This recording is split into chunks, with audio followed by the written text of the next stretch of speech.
Olá pessoal, quem está falando aqui é o professor Marcos Vinícius.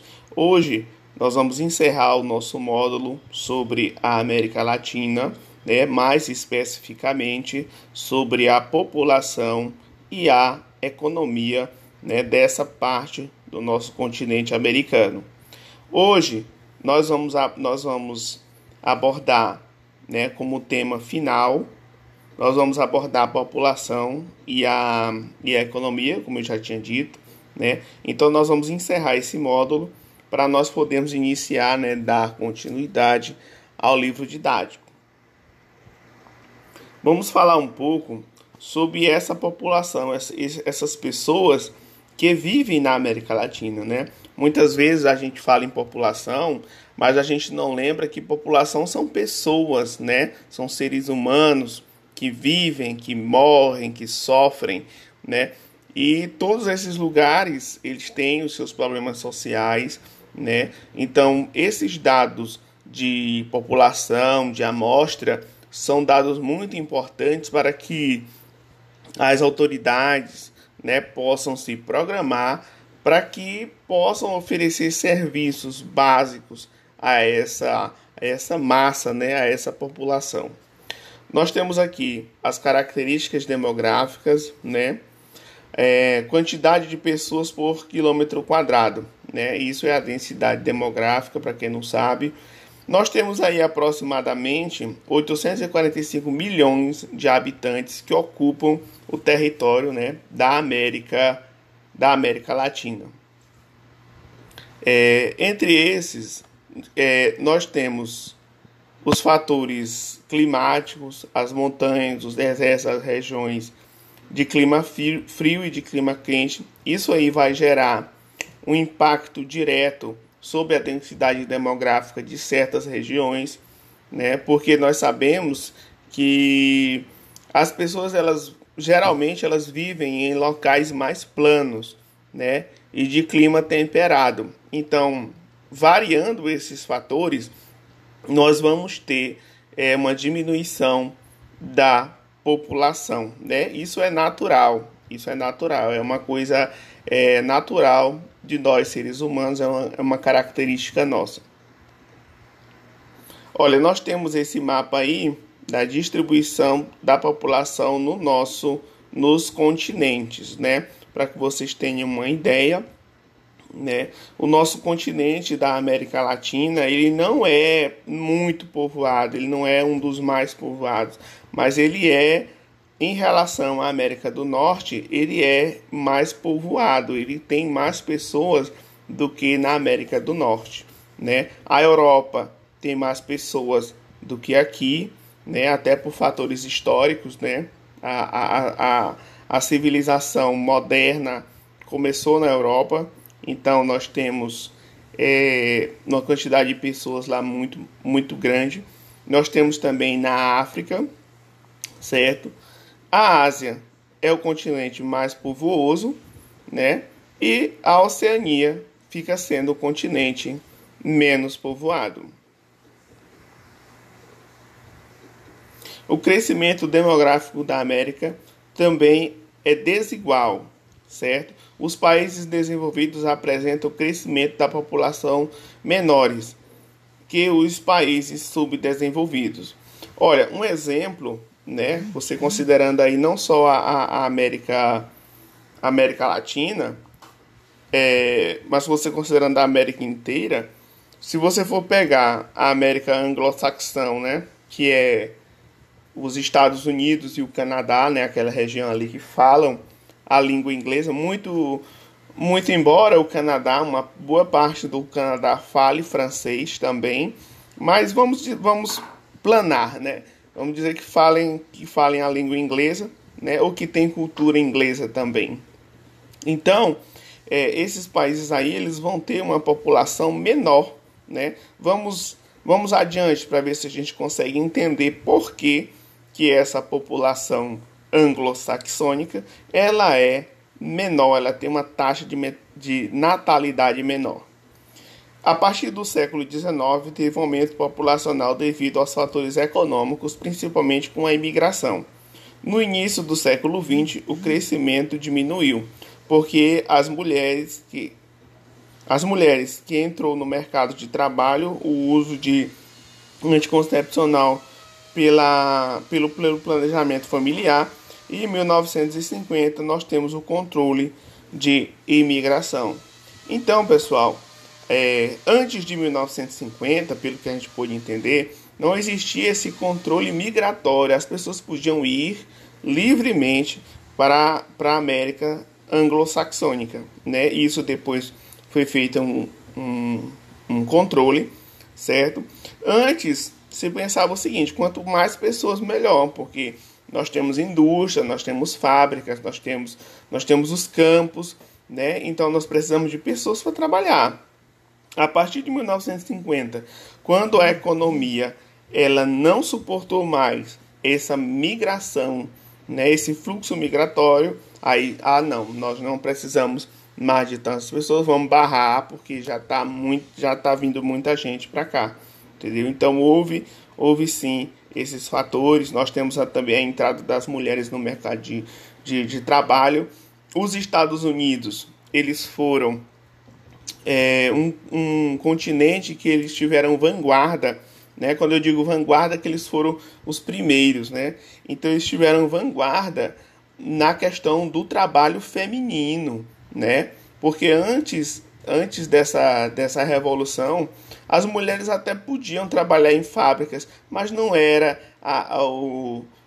o padrão, né? Então, quando os Estados Unidos entraram na Segunda Guerra Mundial e que os homens em idade de trabalho, né, em seu ápice da sua força de trabalho, foram para a guerra, né, eles ficaram desabastecidos de mão de obra. Então as mulheres foram convocadas a trabalhar nas fábricas, foram incentivadas a suprir essa necessidade da falta de mão de obra masculina, e elas cumpriram esse papel brilhantemente, né? E tiveram impacto direto no resultado da guerra. Nessa imagem aí, nós temos um exemplo desse fluxo migratório, né, que acontece até hoje. Hoje acontece de forma ilegal, né? Muitas pessoas atravessam o deserto mexicano, que é um deserto que fica entre os Estados Unidos e o México. É uma travessia muito perigosa, que fazem essa travessia para poder entrar no território americano de modo ilegal. Nós temos aqui a América Latina. Ao contrário dos anglo-saxônicos, né, da América anglo-saxônica, a América Latina houve uma explosão demográfica, ou seja, um crescimento desordenado muito grande da população, devido às melhores salários dos médicos, certo? Melhores condições sanitárias, campanhas de vacinação, tratamento de água e esgoto. Então, houve essas melhorias, né? Então, a população começou a crescer desordenadamente. Devido a este crescimento, a partir de 1960, começou a haver na América um controle de natalidade e campanhas de educação sexual, né? Até um tempo desse atrás, aqui no Brasil mesmo, a gente tinha fortes campanhas pelo uso da camisinha, pelo controle de natalidade, né? Então nós tínhamos todo esse aparato técnico para poder controlar o crescimento, né, a explosão demográfica da nossa população. E os outros países também da América Latina, eles tomaram atitudes semelhantes. Aqui nós temos algumas características sociais, né, financeiras e sociais, características econômicas, né? Hoje nós ainda temos aglomerados de pessoas em periferias, né? Formação de grandes favelas. E isso não só no Brasil, né? Não é só no Rio de Janeiro, né? Não é só em determinado lugar, é no continente inteiro. Nós temos essas características. A formação de periferias que ficam longe, geralmente ficam longe do centro, né? O centro mais abastado, né? Com mais recursos. Né? E essa periferia, o nome periferia significa aquele que fica à margem, né? Aquele que fica fora do círculo, né? Fora do círculo, fora do centro, né? Então tem toda essa característica. Nós temos também locais muito pobres, né? Por características climáticas, né? Lugares que não chove muito, lugares que têm falta de água, falta de recursos minerais, né, falta de recursos naturais, né, e essa população geralmente é uma população muito pobre, muito sofrida por essas características climáticas. Nós já tínhamos falado sobre os problemas sociais, mas nós vamos dar uma relembrada, certo? Apesar dos avanços na última década, os problemas sociais mais graves da América Latina estão relacionados à saúde pública, né? Que nós podemos citar como maiores fatores aí. A maioria das pessoas vivem na pobreza, é um fator econômico que tem impacto direto na saúde dessas pessoas. Os indicadores sociais para ajudar a compreender essas diferenças são a taxa de mortalidade e a expectativa de vida, certo? Então, nós temos uma taxa de mortalidade, né, entre os nascimentos muito alta e uma expectativa de vida que não é a comparada aos países europeus, aos países desenvolvidos. Nós temos aqui esse gráfico aqui que mostra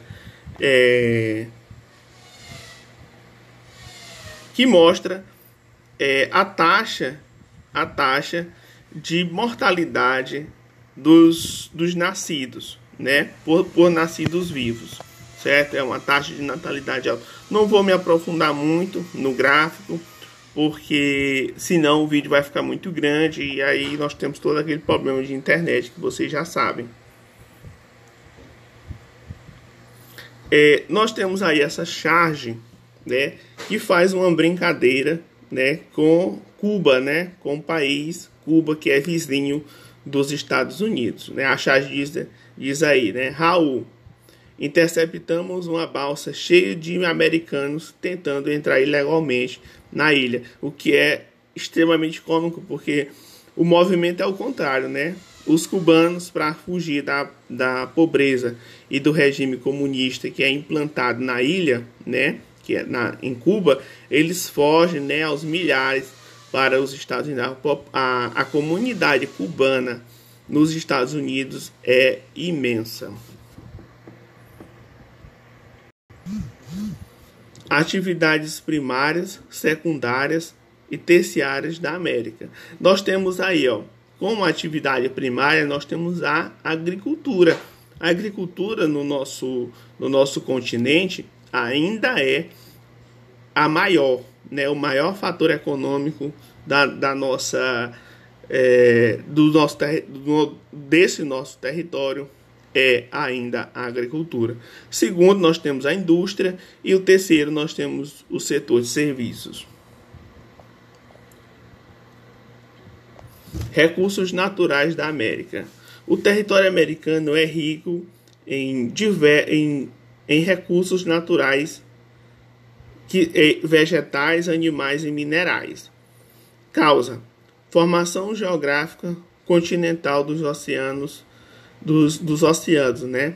Nós temos a pesca também, a rede hidrográfica de energia elétrica. Então nós temos muitos rios que dá para utilizar para geração de energia elétrica, diversidade climática, né, que contribuem para a agricultura, né? Nem todo lugar é adequado para a agricultura, porque nem todo lugar tem esses fatores climáticos de chuva, mas em geral o nosso território, né, a despeito do território europeu, que é um território mais pedregoso, né, nós temos um um solo muito rico, né, de maneira geral, ideal para a agricultura.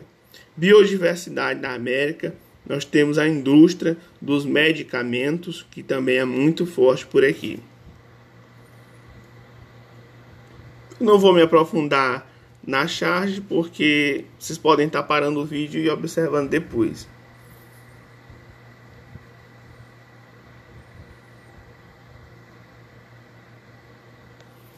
Exploração dos recursos minerais da América. Nós temos também, na América anglo-saxônica, nós temos a exploração de jazidas minerais, né? Petróleo, carvão, ferro, urânio, gás natural, né? Nos Estados Unidos e no Canadá, como já tinha dito antes. A fiscalização rigorosa de leis ambientais, empresas migram para a América Latina. Então, como o serviço ambiental, né, do Canadá e dos Estados Unidos ele é bem rigoroso, as leis são rigorosas a respeito dos danos naturais, algumas dessas empresas acabam fugindo desse sistema, migrando aqui para a América Latina, né, instalando sua indústria de mineração na Bolívia, né, na Jamaica, no Equador, na Venezuela, né, que tem leis de proteção ambiental mais brandas, né, que aceitam mais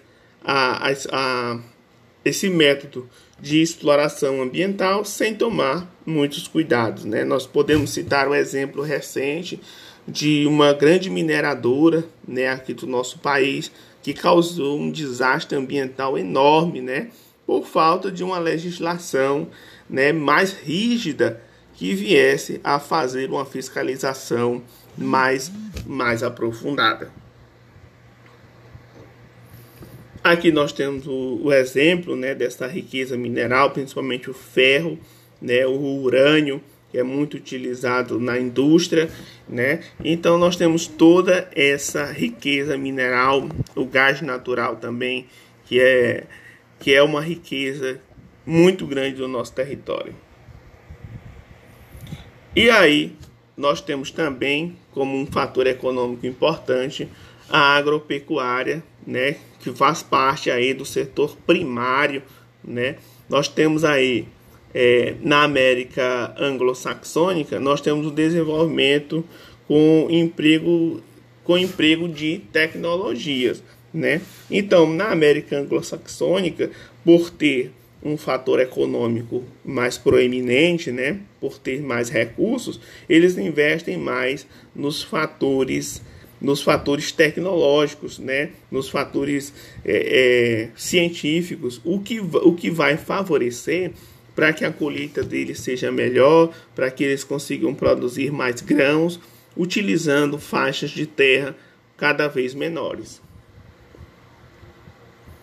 Aí nós temos um exemplo das técnicas implantadas, né, nessas regiões, técnicas utilizando modernas colheitadeiras, né, que podem fazer o serviço aí de 100 homens diariamente, de 200 homens diariamente, dependendo do terreno. Claro que o terreno tem que ser plano, né, ainda tem que ser plano, para que essa máquina consiga ter um regime de trabalho mais lucrativo.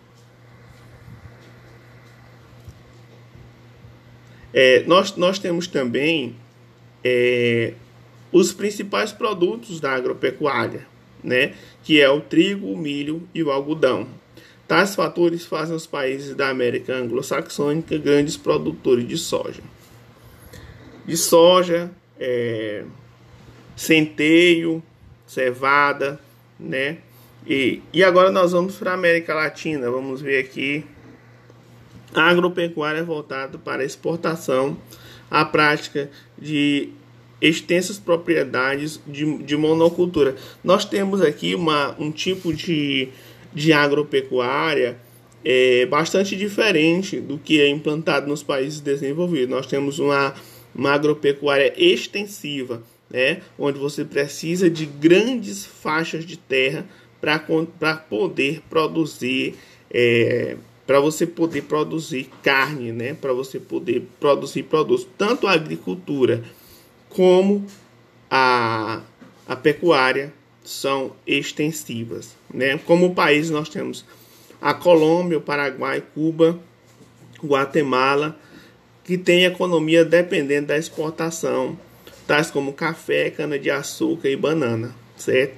Então tem muitos países aqui que o mercado interno ele não é suficiente, então nessa balança comercial eles têm que produzir, né? Geralmente produzindo matérias, produzindo desse setor primário, certo? Vendendo para poder importar do setor terciário, que no caso é a indústria, certo? Pessoal, nós já estamos aqui com 20 minutos, certo? Então eu vou encerrar a aula por aqui. Se vocês tiverem algumas dúvidas, vocês podem deixar aqui embaixo nos comentários, podem deixar também as dúvidas no Google Classroom ou, em último caso, no WhatsApp, beleza? Então, uma boa segunda-feira, né? Não esqueçam de responder as atividades também, as atividades que estão pendentes, e boa sorte.